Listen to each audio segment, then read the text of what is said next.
Okay.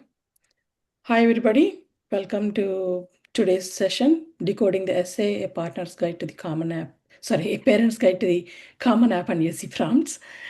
Um, Before we start, for all the moms there, for all the girls, Happy Women's Day. And today we have Schools. Dr. Genevieve Morgan. She's going to talk about the important topic that we always want to hear. And then now, no matter how many times we hear it, so we always have questions about essays. And I would like to read Dr. Morgan's bio that we got. Dr. Morgan began her academic career at UC Davis and then transitioned to secondary education.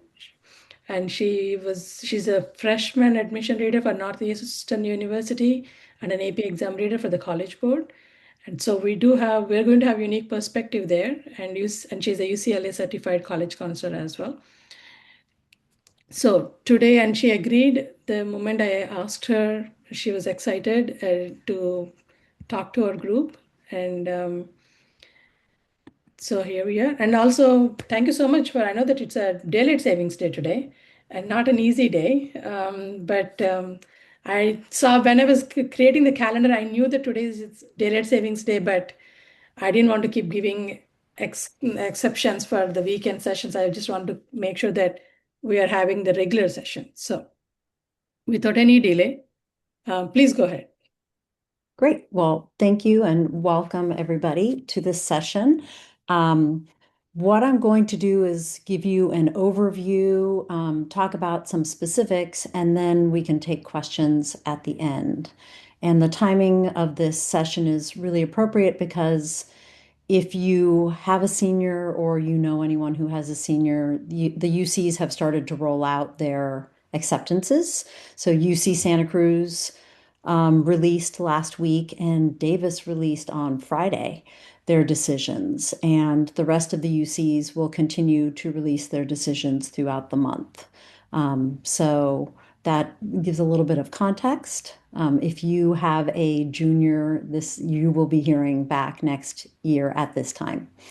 It's also appropriate because the UCs have confirmed that their prompts will remain the same for next year. And the Common App also just confirmed that their prompts would stay the same. So if you have a junior, this is the perfect time to start working on these essays. As you know, college admissions has become really complicated and it's a lot of work for students. So anything that they can do early on to make the process easier, I always recommend to my clients. So these are two things that juniors can do now. All right, so let's get into it. Let me see if I can make this work.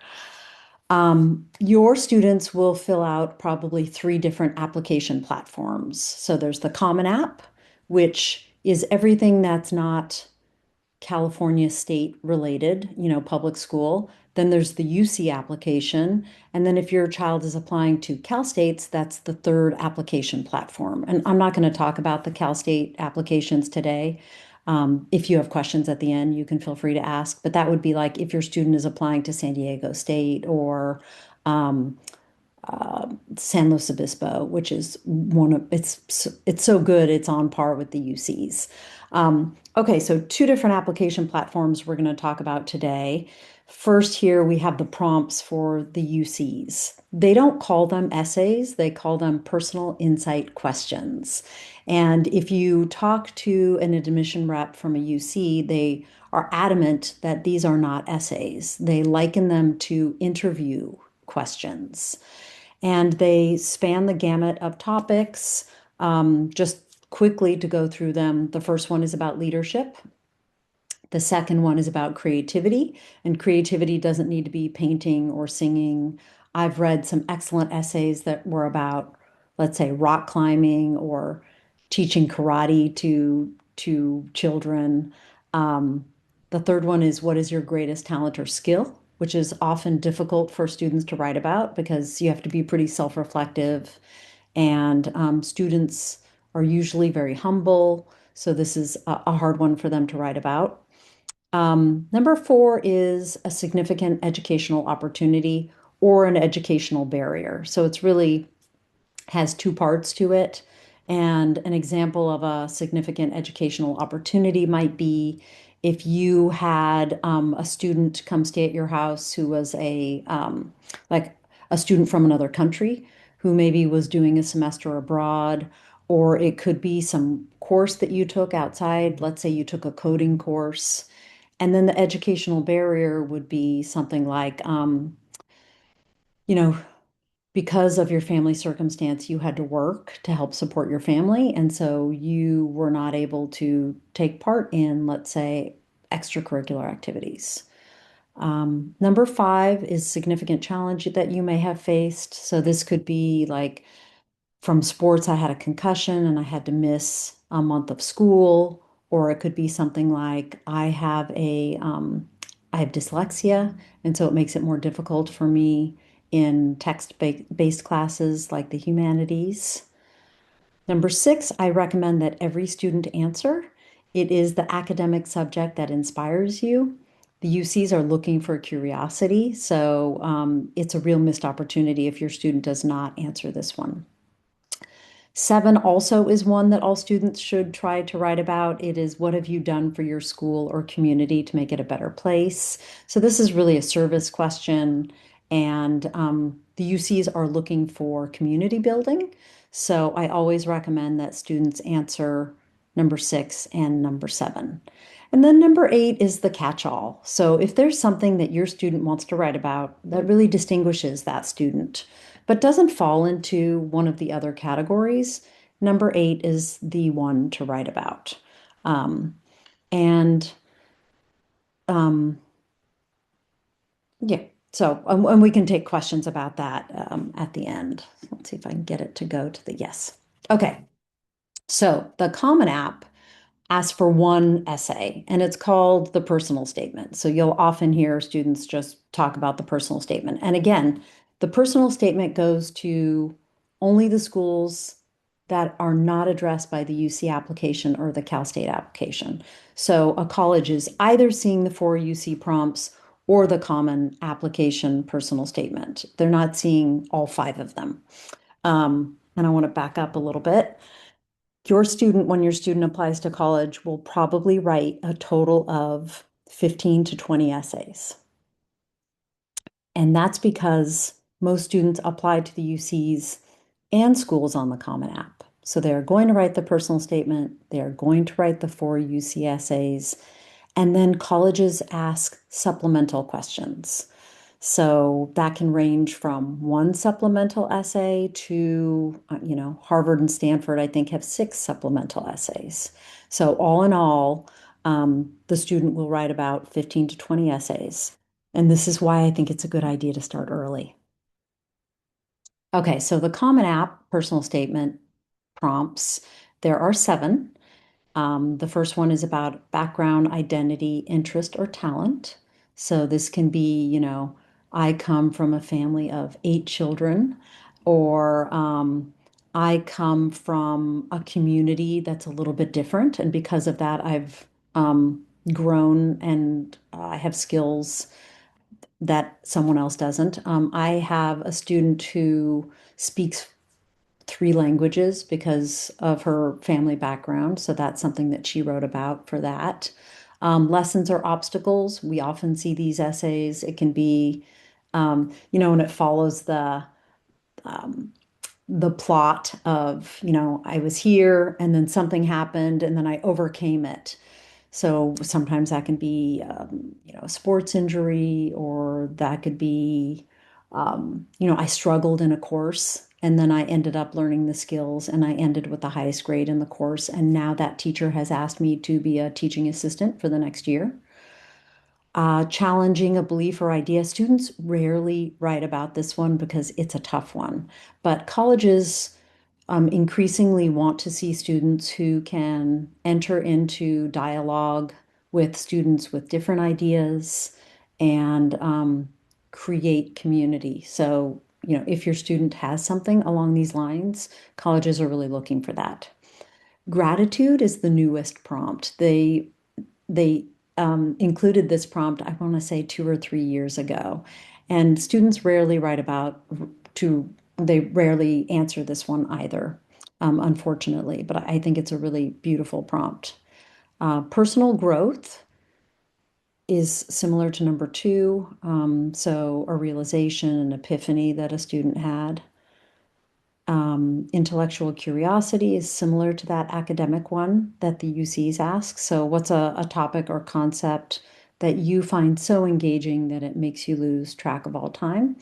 And I recommend this one because, again, colleges are looking for that curiosity, motivation. And then number seven, like the UCs, is a topic of your choice. So, anything that has not been covered. And I want to pull back on this one. The personal statement is so flexible, you can really write about anything. So often a student will come to me and already know what their story is, or a parent will suggest a story, that has been so influential in the student's lifetime or background.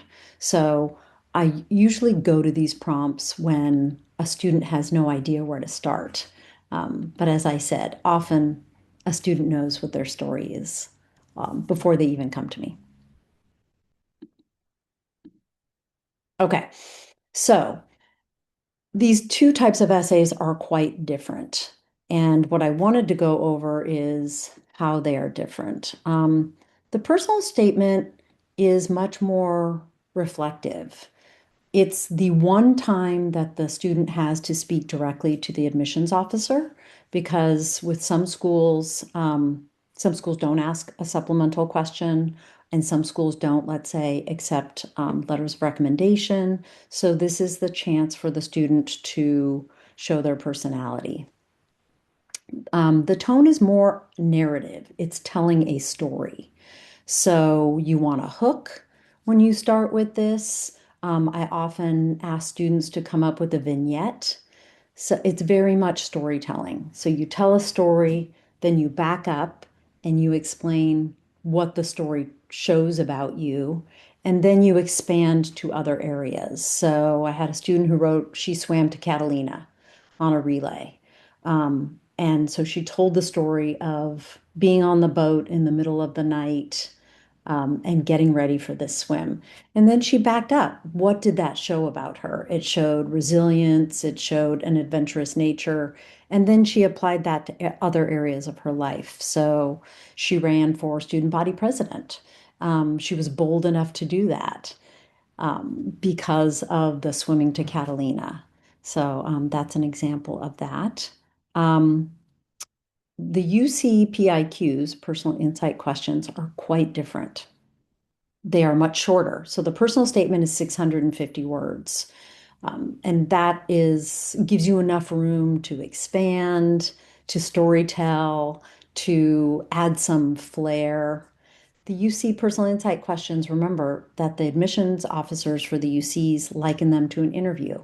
So they want much more factual answers. And it's almost as if they are scoring them point wise. So you have a very limited space. It's 350 words. It's about half the size of the Common App essay. And there is no room for fluff. They do not want a hook. They do not want storytelling. It should be very straightforward and it should be very fact-based.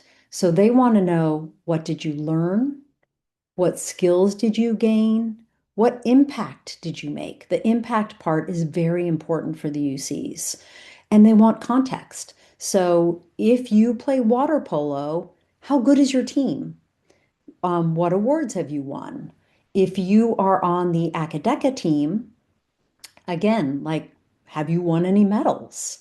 How far did your team go? So I work with El Camino students, and the El Camino team is the team that has won the academic competition nationally, the most of any other school. So that would be very important to put into the essay. Um, if you, let's say, if you TA for a class, What score did you get last year on the AP exam? How do you help other students? How many hours a week do you spend in the peer tutoring center? So that type of thing. Context is very important. Now, this slide I took directly from the UCs, and this is something that they provide to try to compare the two essays because they are adamant that their four PIQs are not the same as the Common App. So you can see what they're promoting here. They're telling you their personal insight questions are much shorter, not scored on structure or style. So again, they're not really looking at how a student can write, they're looking for the content. The Common App essay has this literary tone. Often, you want to tell the story in an interesting way. The PIQ's examples over storytelling. Like again, give me the facts.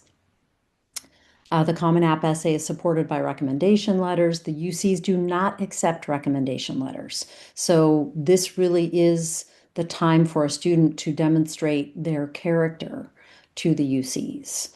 The UCs are looking for leadership. They are also looking for impact. They're looking for community building. They're looking for curiosity. And this is the chance for the student to show it. It is not going to be shown in any other way here. Yeah, and then they're also looking at what you've done with the available opportunities to you. So they look at every student within the context of their school. So that means that a student who goes to a well-resourced private school and has lots of opportunities is going to be read differently than a student who is from, let's say, an under-resourced public school. So perhaps the public school did not have 20 APs at their disposal. Whereas the private, I've worked at several independent schools and some of them have 30 APs available to students. What clubs were available to that student? Did that student have access to internships? So it's really what you make of the opportunities that you have for you. So if a student is at a school that doesn't have a lot of opportunities, but the student started a club, filled a gap that was not available, then that's pretty impressive to the UCs. So that is something to keep in mind. Okay, so we talked a little bit about this, the structure of the essays. So that the personal statement is longer, it's multi-paragraph. I didn't talk about that yet, but if it's going to be a narrative, it's probably going to be at least 3 paragraphs, right? You set the scene, and then what did the student do? And then again, applying it, showing how this is a theme in the student's life, shows a quality that the student has. As opposed to the UCs, it's that tight 350 words. It's really difficult for a student to write this essay in 350 words. So a lot of it comes down to editing. And what I do with my students is I have them write it. It can be 500 words, it can be 600 words, and then I suggest ways to cut it down because just from years of doing this, I know what the impactful parts are. But when students write their first draft, they probably are not going to be aiming to write a 350-word draft. It should be bigger so that they can cut out the fluff and get to what's really important. And then the details, the specifics are very important for the UCs. Whereas the personal statement is more about a feeling. It's probably not where you're going to put a lot of details. It should not, the personal statement should not be a list.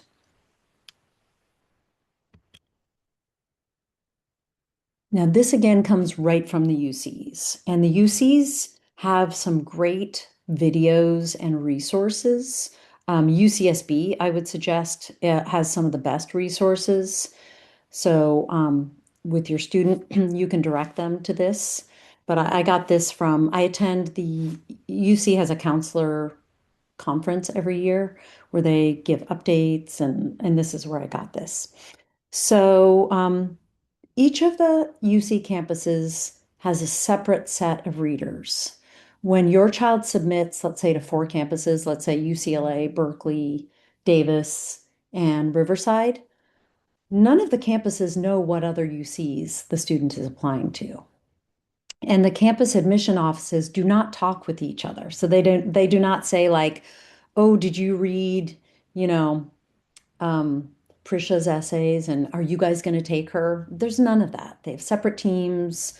The right hand does not know what the left hand is doing.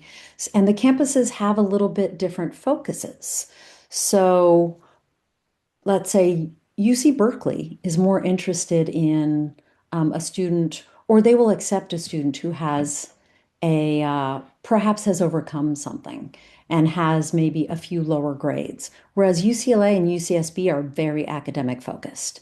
So, if a student has a C or a few Bs, it's quite unlikely that they will get accepted to UCLA or UCSB, whereas they have more of a chance at Berkeley because Berkeley is more interested in the student's story.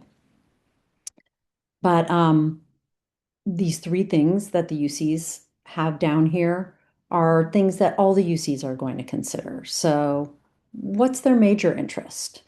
Um, and the area that they're going to answer that is the academic question that I pointed out. It could also be the talent or skill. So those are the essay prompts to cover that. Persistence and positive self-identity. So those would be in the questions about what educational opportunities did you take or make for yourself? How did you overcome something? It could also be in the community question, um, prompt number 7. And then the explanation of any academic difficulties. Now, my tip to you is that there is a separate area on the UC application where they ask, where they give you 250 extra words to explain any academic difficulties. So I would not suggest answering this on the UC PIQs. I would use that extra space. What it does is it really gives you an extra essay. Um, Now, if your student does not have any academic difficulties, I would not use that space. I wouldn't make anything up, but that would be the area to answer those. And then you see this, none of them are looking for essay writing samples. So no one is reading this to see what is the level of your student's writing. Students should be focusing on context and depth. Um, so again, that's what they're looking for. A UC reader has 6 to 8 minutes to read an entire application. And that means to read the application itself, to look at the grades, to look at the classes your student is enrolled in, and to read those 4 essays. So they are spending probably 1 minute on each one of those essays. And that's why it's imperative that your student fills that essay with details and specifics. Okay. Now I want to pull back a little bit. There's an organization called NACAC. It's the National Association of College Admission Counselors.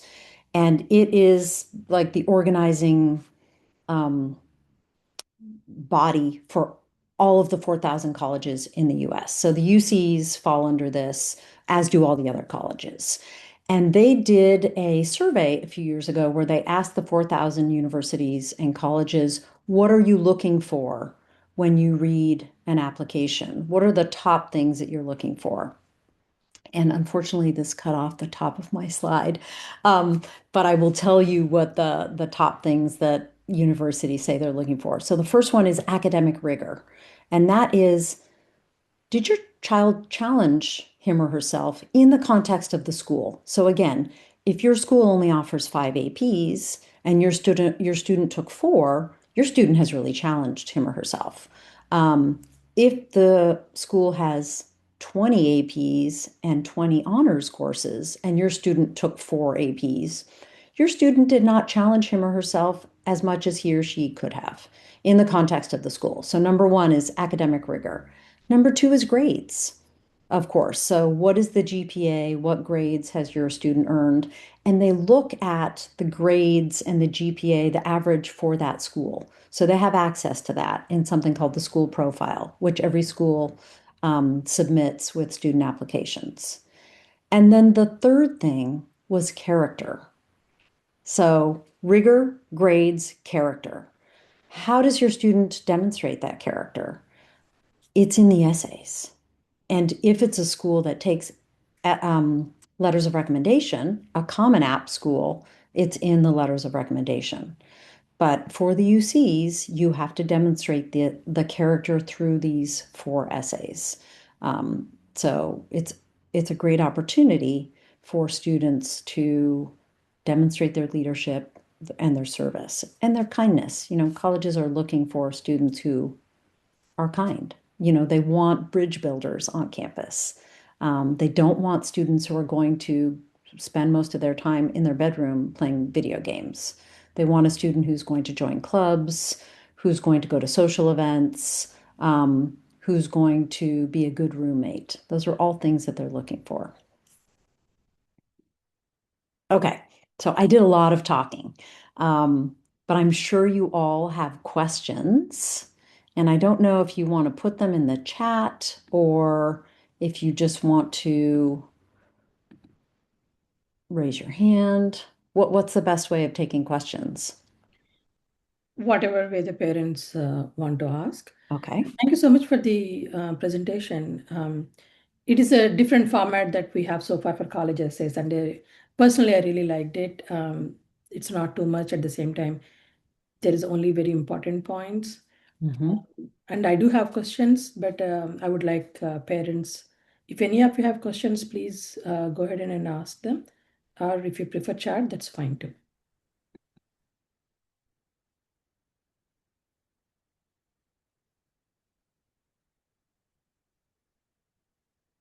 So my question is for because we have grades ranging from eighth grade to Mhm. 11th grade for essays. When you say Common App, what universities come under Common App? Because Okay. California doesn't take Common App, I believe, based Which school? the California universities. Right. So California universities that are not state run take the Common App. So Stanford, Chapman, Hmm. Santa Clara, all of the Claremont colleges. So Pomona, Scripps, Harvey Mudd, So all the um, private colleges. all the private colleges take the Common App. Yeah. Some public colleges that are outside of California take, in fact, most of them, like Michigan, Hmm. Wisconsin, Montana, the University of Washington, Seattle, which is very popular with my students. Those are on the Common App, but the California publics are not on the Common App.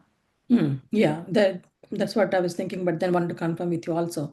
And Mhm. again, based on the list that you mentioned, Common App is not for all the universities outside California either. Well, it's for most of them. I can't, Georgetown had its own application, but they're going on the Common App. I can't think of another school in the US besides the California publics that are not on the Common App. So the Okay. Common App, every student that I work with fills out the Common App Hmm. because the UCs are so difficult to get into. All of my students apply to the UCs, but you can't rely unless your student is willing to go to, let's say, Merced and Riverside, which are the easiest ones to get into. Most students don't rely just on the UCs, and they're also applying to schools outside of the UC system. Okay. And we do have a question in the chat. Can you give us more examples for impact? What if a child does not have a ward? So impact can be, it's often through service. So, and every student needs to be doing some sort of volunteering and it needs to be consistent volunteering. So I had a student who worked at a retirement home that was in his neighborhood, and once a month he went and he helped the elderly people there with their technology. He helped them install apps on their phone. He helped them with their problems on their computers. So that is impact. I had a student who she started a community garden at the local grammar school. And she taught the kids how to compost. She was teaching them science at the same time. She was beautifying the campus. So that's an example of impact. So it often shows up again through community service. And regarding the impact that you mentioned about a student helping elder people, do you know what kind of impact the student talked about? Yeah, so it was making connections with the elderly, and it was that um, often they just wanted to connect with someone because they were lonely. So the impact was that he was providing companionship to these people and he got to know them. They told him stories of their lives. I have another student who does robotics, and she will often present to parents and grammar schools about how to get involved in robotics. And she brings the robot and she lets the students drive the robot. And her impact is that, and she's female, and STEM is often male dominated. And so she said, like, her impact was she was providing a positive role model that was female, and she was letting parents know how to, what opportunities were out there for their students. So she was trying to widen the net for STEM, especially for girls. Okay, there's a follow-up question for the impact. We'll come back Mhm. to your question, Avni. Can internship be projected as an impact? Can you say that one more time? Can internship be projected as an impact? It can. It depends what is the student doing in the internship. So sometimes a student will shadow a doctor or something. That's not really impact, right? They're not helping anyone besides themselves. But if it's an internship where they are actually helping people and making a difference, then yes, then that could. We have another question here for UCs. How does admission acceptance compare for private versus public schools? That's such a broad question. And that, like Stanford, their acceptance rate is 3% versus, let's say, UCLA is a 9% acceptance rate. So it depends how selective the college is, and the UCs. Like UCLA is the most applied to school in the entire world, which is why they have a 9% acceptance rate versus like maybe Davis has a 23% acceptance rate. So that varies pretty wildly.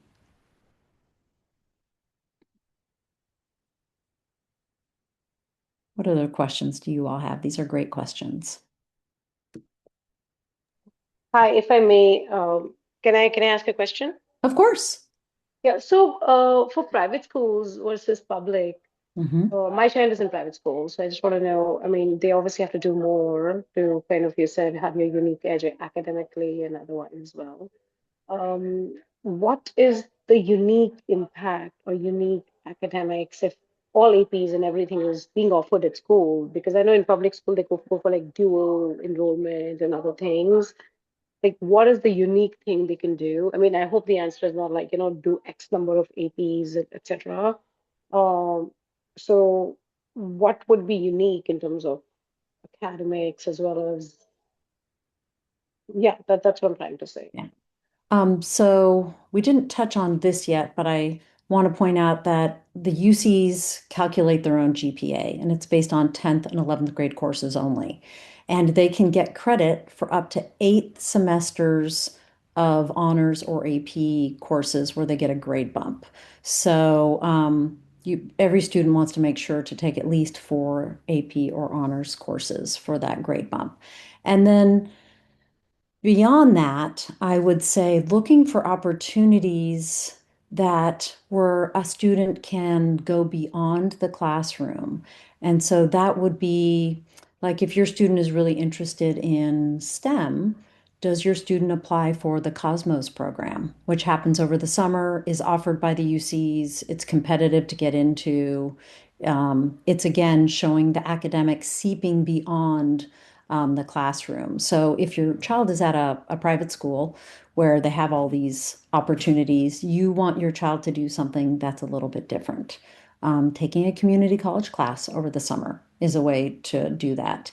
taking a Coursera class, which those are free online courses.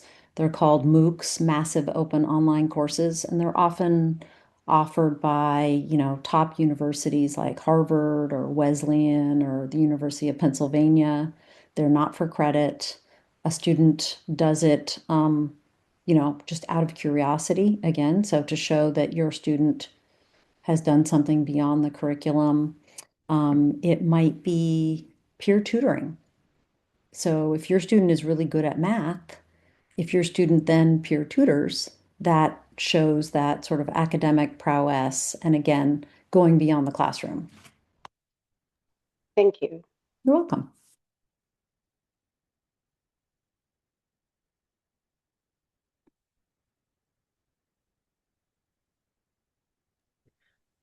There is a question about identifying colleges for a given major. So are we talking UCs? Or are we talking Common App schools? Kamlesh, could you expand your question?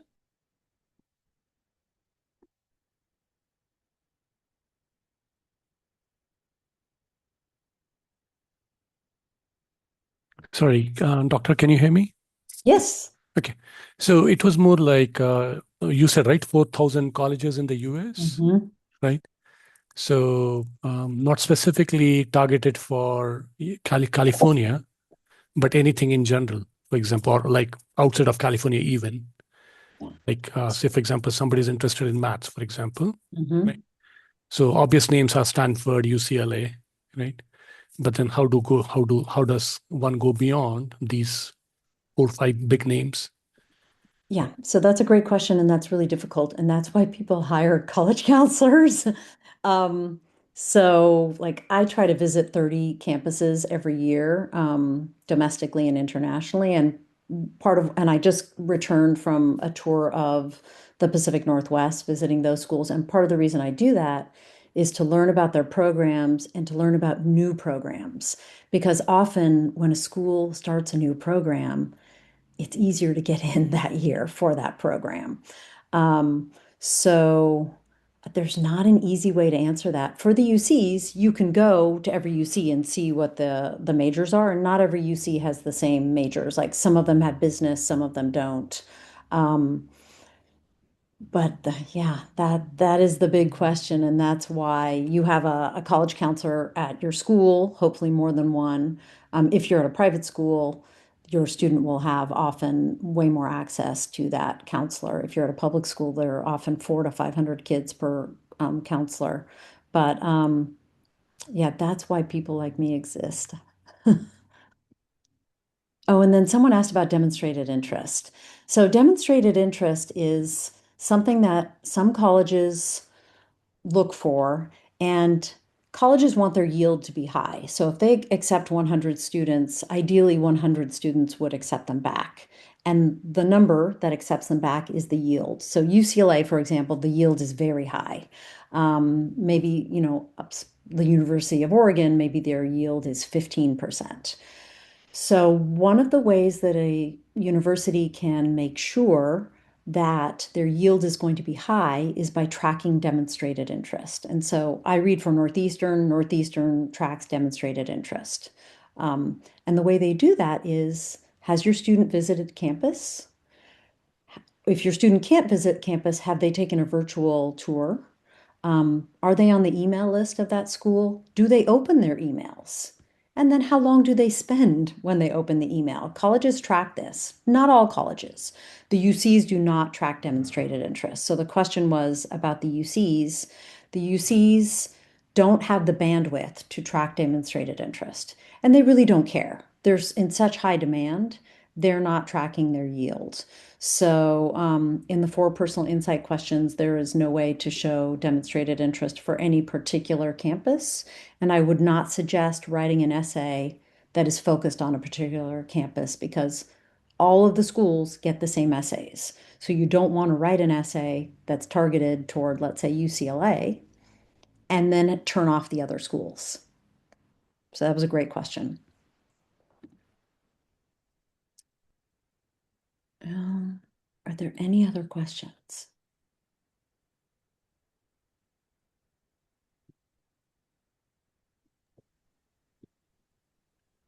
Um, could you give us some examples of supplemental essays, how they are, because each of them are unique again to the university.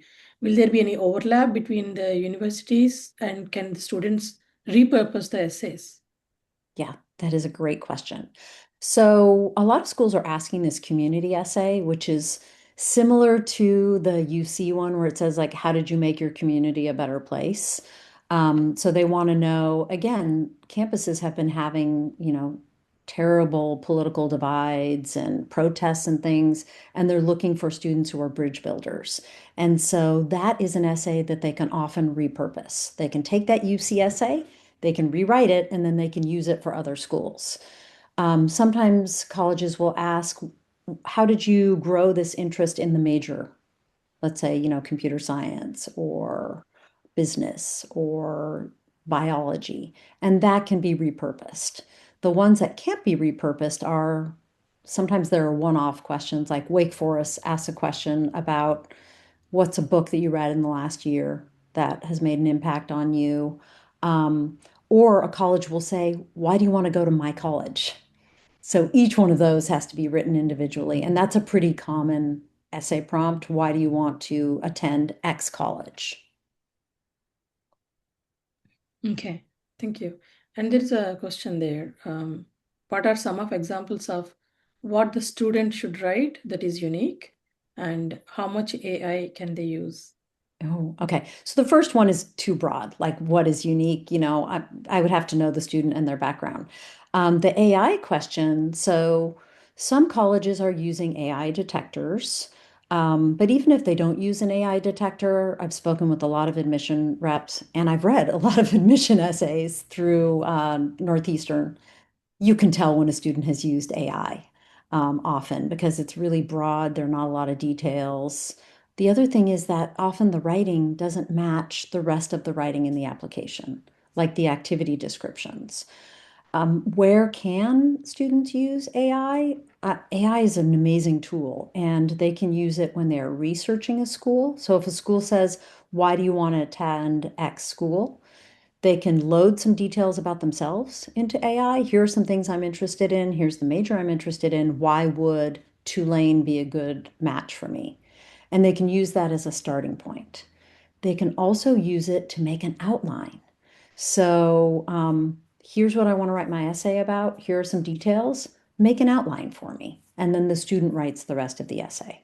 So those are two ways that I suggest students use it.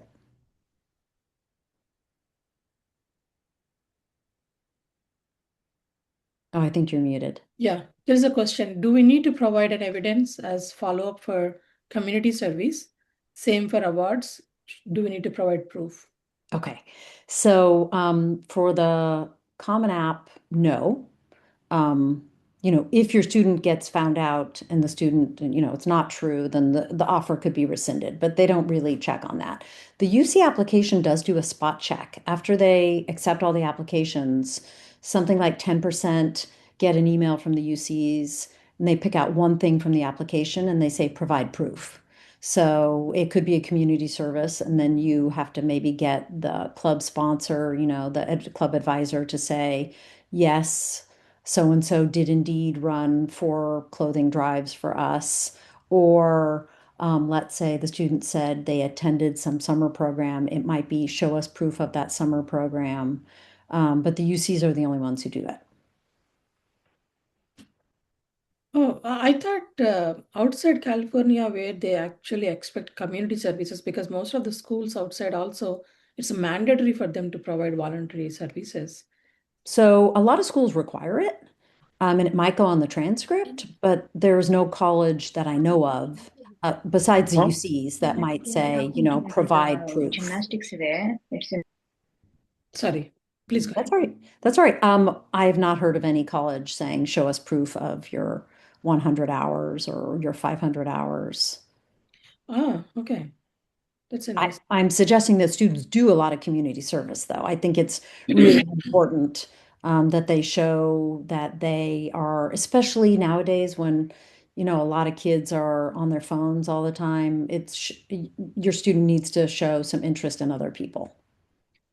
Okay. And same for awards. They just mention the awards that they got, and they might get in the spot check in the Right, UCs. from the UCs.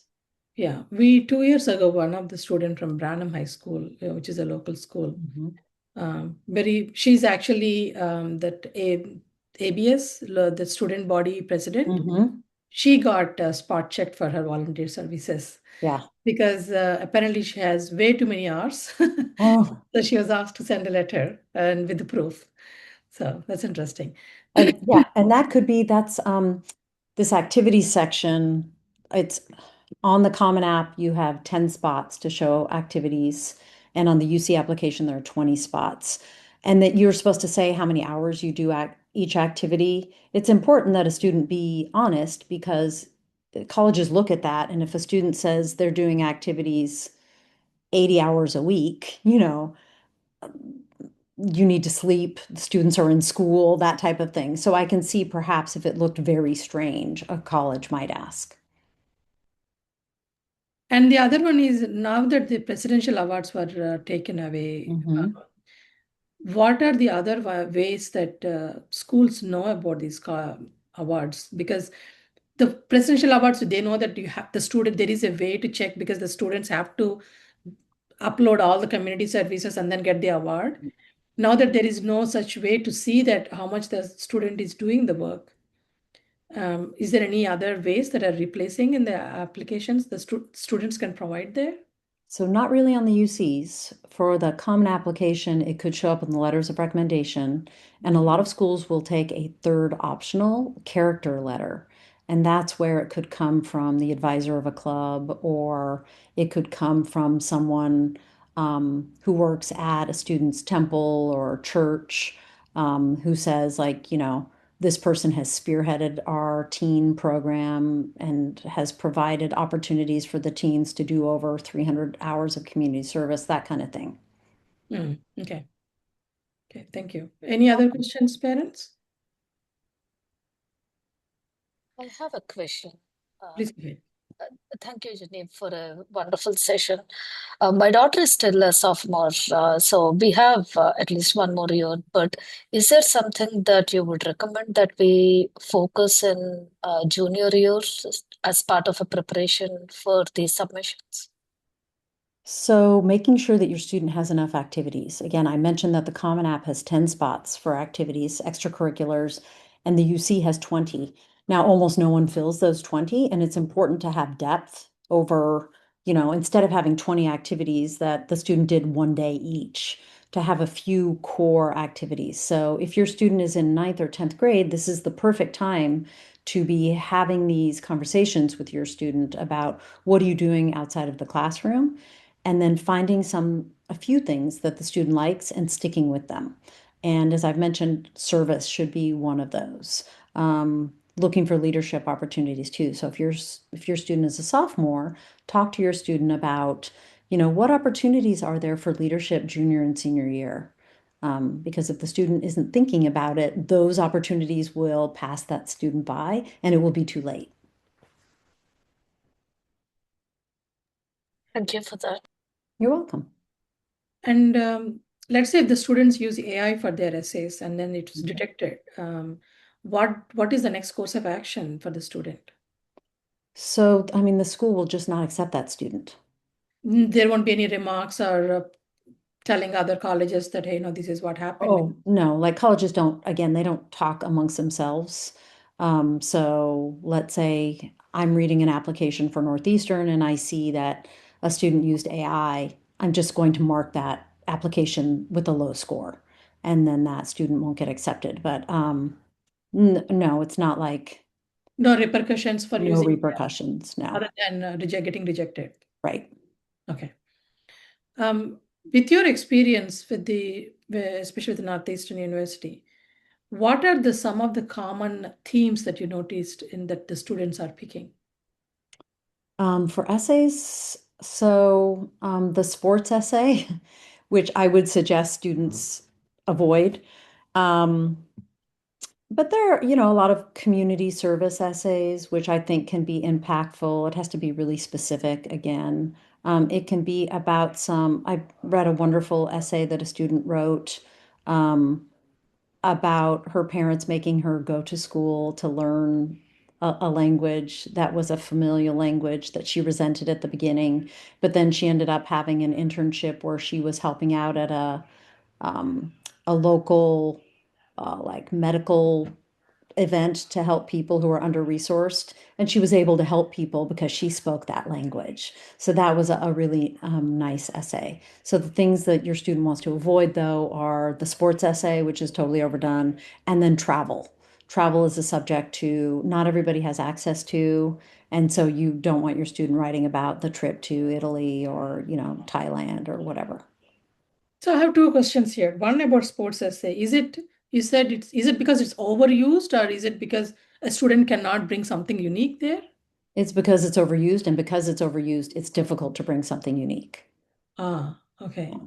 I mean, there are exceptions to all of these rules. Mhm, mhm. So I had a student who um, stopped playing a sport and then became the manager and managed all of the soccer teams for her school.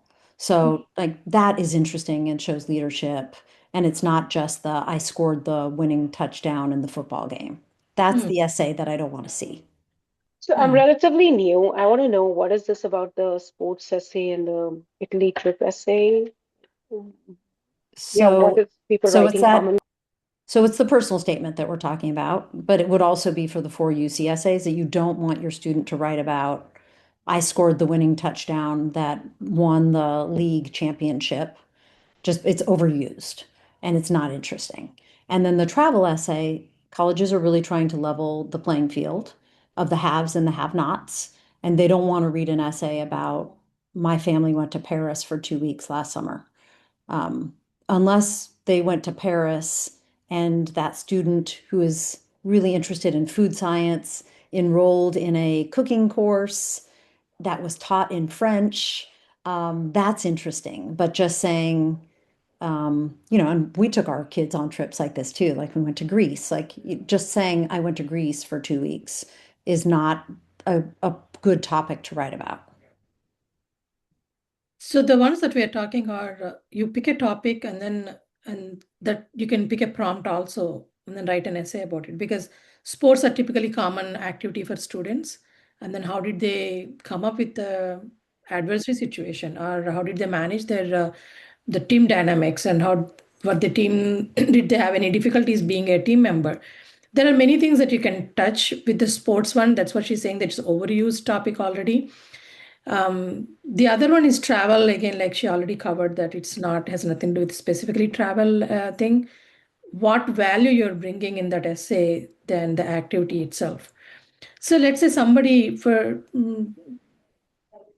went to this on the trips, and then they found that they were able to notice something valuable as a cultural difference from where they are from the sea.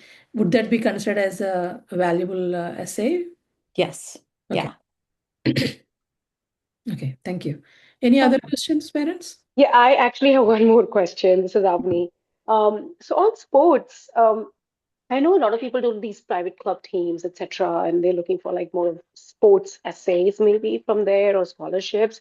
But we didn't talk about what if we are only doing like school teams and not private clubs, because that's a lot of hours, a lot of travel, and also a lot of commitment from parents. And parents may not be willing to do that. Right. I'm one of those parents. I'm not very Okay. willing to do a lot of travel on the weekends. So my daughter is not doing as much sports on the club team because I put my foot down and said no. So we're only doing school team. Then how does that reflect? And is that really something we should be doing or not be doing kind of thing? So it doesn't matter unless your student is going to be a recruited athlete, which I do. Like I worked with a soccer player this year who was recruited for Lafayette and Boston University. And he was heavily into club teams and his school team. But most students are not going to be recruited athletes. And the scholarships only come with like the D1 and D2. D3 schools don't offer any scholarships, athletic scholarships. So, Avani, your question is like your student is not at a detriment because she is not doing a club team. And then that opens up time for her to do some of these other things. Great, thank you. But they should still do the school team. I mean, Oh, does that yeah, help with yeah. any admissions at all? Like, do the colleges care about it? I mean, she'll still do it because she likes it, but I'm wondering if it helps with admission because, it's just a school team, nothing else. Right. Yes, it is important because again, we want to see that your student is involved and that your student can collaborate. And being on a school team shows teamwork and that your student knows how to work with others. So yes, it's definitely important. And I think we're at the top of the hour. Yeah. Yeah. So I want to thank you all. You've had some great questions. Many of you are at the beginning of this journey with your student, and you have plenty of time to set up a strong foundation.